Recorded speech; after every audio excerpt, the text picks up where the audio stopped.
Hello students, now I am going to explain you about flora and fauna. ठीक है, flora basically flora indicates different plants growing in a particular area. किसी particular area में जो different type के plants grow करते हैं, that is called flora.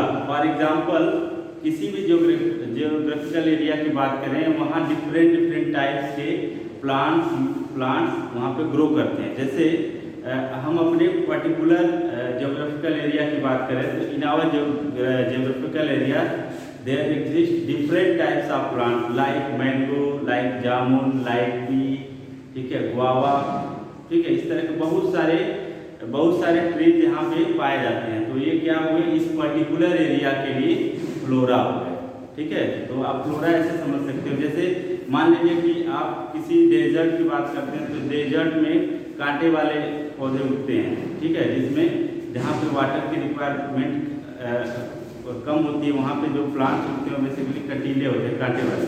तो desert area के लिए वो क्या हो गए, फ्लोरा हो गए। आई बात समझ में। इसी तरह से अगर किसी हिली एरिया की बात करें, पहाड़ी क्षेत्र की बात करें, तो वहाँ पे जो प्लांट्स उगते हैं वो डिफरेंट टाइप के होते हैं। तो वहाँ के लिए पर्टिकुलर उस जियोग्राफिकल एरिया के लिए फ्लोरा हो गए।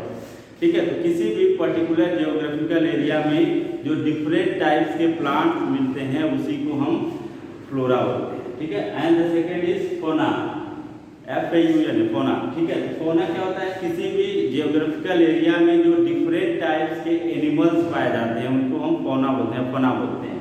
ठीक है, and the animal found in that area form फोना। ठीक है, तो किसी भी पर्टिकुलर एरिया में जो डिफरेंट टाइप के प्लांट होते हैं फ्लोरा, और उसी पर्टिकुलर एरिया में जो डिफरेंट टाइप के एनिमल मिलते हैं वो फोना। जिसे हमारे अपने जियोग्राफिकल एरिया में अगर बात करें फोना की, तो हमारे यहाँ का क्या काऊ, बफेलो, गोट, ठीक है, इस तरह से बहुत सारे एनिमल्स पाए जाते हैं। तो ये इस पर्टिकुलर जियोग्राफिकल एरिया के लिए क्या हो गया, फोना हो गया। ठीक है, जैसे अगर हम कश्मीर की बात करें तो वहाँ के जो ट्रीज हैं, वहाँ पे जो एनिमल्स पाए जाते हैं, वहाँ के लिए फ्लोरा और फना हो गए। इसी तरह से अगर हम किसी और स्टेट में जाएं, वहाँ के लिए अगर वहाँ के प्लांट्स या वहाँ के प्लांट्स और एनिमल का कलेक्शन करें, तो वहाँ के जो प्लांट्स होंगे वहाँ के लिए पर्टिकुलर जियोग्राफिकल एरिया के लिए फ्लोरा होंगे, और जो एनिमल होंगे उस पर्टिकुलर जियोग्राफिकल एरिया के लिए फोना होंगे। ठीक है, तो किसी भी पर्टिकुलर जियोग्राफिकल एरिया में जो प्लांट्स या एनिमल पाए जाते हैं उनको respectively we call it flora and fauna. Clear. Activity एक है बुक में आपकी, make a list of plants, flora and fauna animal found in your neighbouring park. आप अपने नेबरिंग पार्क में जाइए, वहाँ पे जो फ्लोरा मिलते हैं उनका एक लिस्ट बनाइए, और जो फना यानी जियोग्राफिकल पार्क, उस पार्क में आपको बहुत सारे तरह के पेड़ मिलेंगे, बहुत सारे तरह के पौधे प्लांट्स मिलेंगे, बहुत सारे तरह के एनिमल्स मिलेंगी, उनका एक लिस्ट बनाइए। वो उस पर्टिकुलर एरिया के लिए फ्लोरा और फौना हो जाएंगे। ओके, चलिए now move on the next topic, biosphere. ठीक है, तो बायोस्फीयर में आप जानते हैं, बायोस्फीयर में that part of the where life exist. Biosphere earth का वो पार्ट है जहाँ पे लाइफ पॉसिबल है। तो लाइफ बायोस्फीयर के अंतर्गत basically in biosphere lithosphere, hydrosphere and atmosphere comes. ठीक है, biosphere that part of the earth where life exist, and in biosphere there are 3 spheres of the earth exist. The first one is lithosphere यानी rocky part जो है वो, hydrosphere, hydro मतलब water, जहाँ पे पानी है, जल है, वहाँ की वो पार्ट, और एटमॉस्फेयर जहाँ पे एयर अवेलेबल हो पार्ट। ये तीनों ऐसे पार्ट हैं अर्थ के जहाँ पे लाइफ एग्जिस्ट करता है। तो हम इसको क्या कहेंगे, इन तीनों को मिला करके कहेंगे कि these are the part of our biosphere. Okay, अच्छा, इसके बाद अगर हम नेक्स्ट टॉपिक की बात करें तो our next topic is endemic species. ठीक है, एंडेमिक, देखिए कुछ ऐसे एनिमल या प्लांट्स हैं, species of plants and animals found in particular geographical areas known as endemic species. Species of plants and animals found in particular geographical area known as endemic species. ठीक है, किसी particular geographical of species पाए जाते हैं उनको हम endemic species बोलेंगे। ठीक है, यहाँ पे कुछ एग्जाम्पल से समझने की कोशिश करते हैं। जैसे example of giant panda. Giant panda, ठीक है, giant panda found in mountain of southern China. Southern China के माउंटेन पर एक एनिमल पाया जाता है जिसको जायंट पांडा कहते हैं। तो जायंट पांडा उस पर्टिकुलर जियोग्राफिकल एरिया में ही पाया जाता है, इसलिए हम इसको एंडेमिक स्पीसीज बोलेंगे। Okay, now asiatic lion is found in Gir national park. Gir national park कहाँ है? हमारे अपने कंट्री में गुजरात जो स्टेट है, गुजरात स्टेट में गिर नेशनल पार्क है, वहाँ पे एशियाटिक लायन की एक स्पीसीज पाई जाती है। उसके अलावा और कहीं नहीं पाया जाता है, तो उस पर्टिकुलर एरिया के लिए क्या हो गया? ये एंडेमिक स्पीसीज हो गया। इसी तरह से लॉन्ग टेल मकाऊ की बात करें, एक लंबे टेल का एक बंदर की तरह का एक स्पीसीज होता है जिसको हम लॉन्ग टेल मकाऊ कहते हैं। And this species is found in south west India. India का जो साउथ वेस्ट रीजन है वहाँ पर लॉन्ग टेल मकाऊ पाया जाता है। तो हम इस एनिमल को इस पर्टिकुलर ज्योग्राफिकल एरिया के लिए क्या बोलेंगे? Endemic species. ठीक है, तो वो एनिमल जो किसी ज्योग्राफिकल एरिया में पाए जाते हैं, ठीक है, उनको हम क्या कहेंगे? Endemic species. वो उसी पर्टिकुलर ज्योग्राफिकल एरिया में पाए जाएंगे, इस तरह से आप समझ सकते हैं। वो उसके अलावा और किसी ज्योग्राफिकल एरिया में नहीं होते हैं। ठीक है, तो एंडेमिक स्पीसीज का रीजन क्या है, क्यों एंडेमिक स्पीसीज बनते हैं? ठीक है, तो basically the formation of endemic species is due to, ठीक है, डिस्ट्रक्शन ऑफ फॉरेस्ट। कोई भी एनिमल किसी पर्टिकुलर एरिया में ही क्यों पाया जाता है, उसके कुछ रीजंस हैं। जैसे जिस एरिया में जिस फॉरेस्ट में वो रहता है, उस फॉरेस्ट का डिस्ट्रक्शन हो गया, तो अपनी लाइफ को सेव करने के लिए किसी दूसरे एरिया में जाकर के बस जाएगा, वो रहेगा। तो the first reason is destruction of forest. Forest के डिस्ट्रक्शन के वजह से एंडेमिक स्पीसीज का ओरिजिन होता है, वो एंडेमिक स्पीसीज पैदा होते हैं।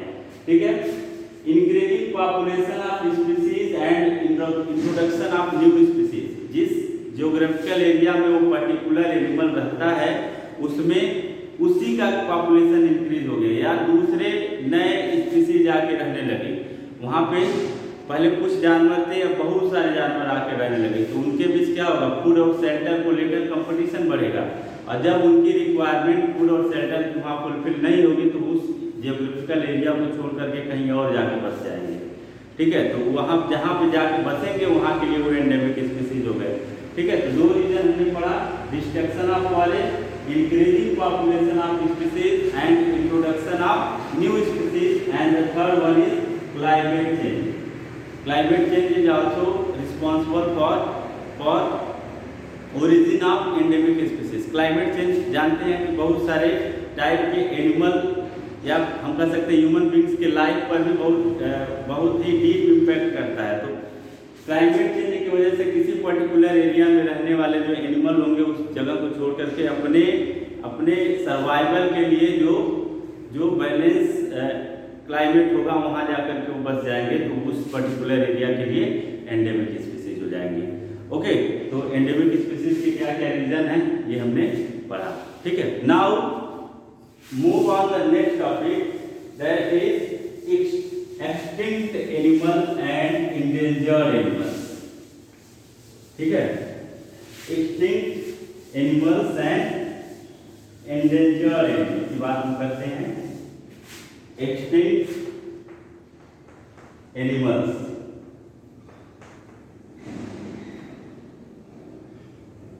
ठीक है, एक्सटिंक्ट एनिमल्स ऐसे एनिमल को कहते हैं जिसकी लाइफ क्या हो गई, किसी भी रीजन से उनका लाइफ या फिर कह सकते हैं उनकी स्पीसीज ही अर्थ पर से खत्म हो गई। ठीक है, जैसे फॉर एग्जाम्पल अगर हम बात करें डायनासोर की, ठीक है, तो डायनासोर को किसमें हम लेंगे? एक्सटिंक्ट स्पीसीज में।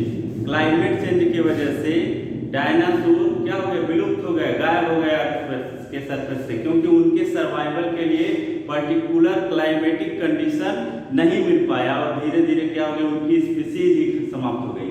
तो ऐसे एनिमल जिनकी स्पीसीज क्या हो गई, खत्म हो गई, उनको हम एक्सटिंक्ट एनिमल कहेंगे। आई बात समझ में? तो सबसे बेस्ट एग्जांपल क्या है एक्सटिंक्ट एनिमल का? Dinosaur. Dinosaur is the extinct animal. इसके अलावा अगर हम कुछ और एनिमल की बात करें तो नीलगिरी होली, ठीक है, नीलगिरी होली एंड क्राइपेंसी। Nilgiri holly, Nilgiri holly and क्राइपेंसी। नीलगिरी होली एंड क्राइपेंसी are the two species of animal which have been extinct. ठीक है, जो गायब हो गए, पहले थे लेकिन क्लाइमेटिक कंडीशन इनके अनुकूल नहीं होने के कारण क्या हो गया, इनका लाइफ सस्टेन करना इम्पॉसिबल हो गया और इनकी स्पीसीज ही अर्थ पर से समाप्त हो गई। तो ऐसे एनिमल जो कुछ साल पहले या कुछ समय पहले तक अर्थ पे थे, बट क्लाइमेटिक कंडीशन के कारण वो यहाँ सर्वाइव नहीं कर पाए और उनकी स्पीसीज क्या हो गई, एक्सटिंक्ट हो गई, खत्म हो गई। तो ऐसे एनिमल को हम एक्सटिंक्ट एनिमल्स कहेंगे। ठीक है, अब एक्सटिंक्ट एनिमल के एक्सटिंक्ट होने के भी बहुत सारे कारण हैं। जैसे मान लीजिए कि अभी मैंने बात किया क्लाइमेटिक कंडीशन की, यानी उसके सर्वाइवल के लिए जो क्लाइमेट का कंडीशन होना चाहिए, यानी टेम्परेचर, ह्यूमिडिटी और बाकी सारी चीज़ें, वो उसको नहीं मिला, वो क्या हो गया, खत्म हो गया। दूसरी चीज एक्सेसिव हंटिंग बाय ह्यूमंस। ठीक है, हंटिंग को हम नहीं रोक पाए। जो हम इलीगल हंटिंग, आप सुने होंगे इलीगल हंटिंग किया जाता है, जंगल में गए और जो स्पीसीज कम संख्या में रह गए हैं, जो धीरे धीरे समाप्त होने के कगार पे हैं, उनको भी उनकी स्पीसीज को हंटिंग करके क्या की, खत्म कर दिए। उनकी स्पीसीज बची ही नहीं धरती पे, तो वो किस में आ जाएंगे, एक्सटिंक्ट एनिमल की कैटेगरी में आ जाएंगे। ठीक है, तो आपने समझा एक्सटिंक्ट एनिमल क्या होते हैं। अब इसके बाद हम बात करते हैं इंडेंजर्ड एनिमल्स। इंडेंजर्ड एनिमल, ठीक है, यानी animals at high risk. Animals at high risk of becoming extinct। ठीक है, ऐसे एनिमल जिनको एक्सटिंक्ट होने का रिस्क है, यानी बहुत ही कम संख्या में बचे हैं, अगर उनका प्रोटेक्शन नहीं किया गया तो वो भी क्या होंगे, एक्सटिंक्ट एनिमल की कैटेगरी में चले जाएंगे। ऐसे एनिमल को हम इंडेंजर्ड एनिमल कहते हैं। समझ में आई बात? ऐसे एनिमल इंडेंजर्ड किसको, एक्सटिंक्ट एनिमल किसको बोलेंगे, जो जिसकी स्पीसीज अब बची ही नहीं, खत्म हो गया धरती पर से, उनको हम क्या कहेंगे, एक्सटिंक्ट एनिमल। पर कुछ ऐसे भी एनिमल हैं जो हाई रिस्क पे हैं। ठीक है, जो बचे भी हैं लेकिन बहुत ही कम संख्या में बचे हैं, यानी कि वो इतने हाई रिस्क पे हैं कि वो अगर उनका प्रोटेक्शन नहीं किया गया तो वो भी एक्सटिंक्ट की कैटेगरी में चले जाएंगे। तो this type of animal are known as endangered animal. For example rhinoceros,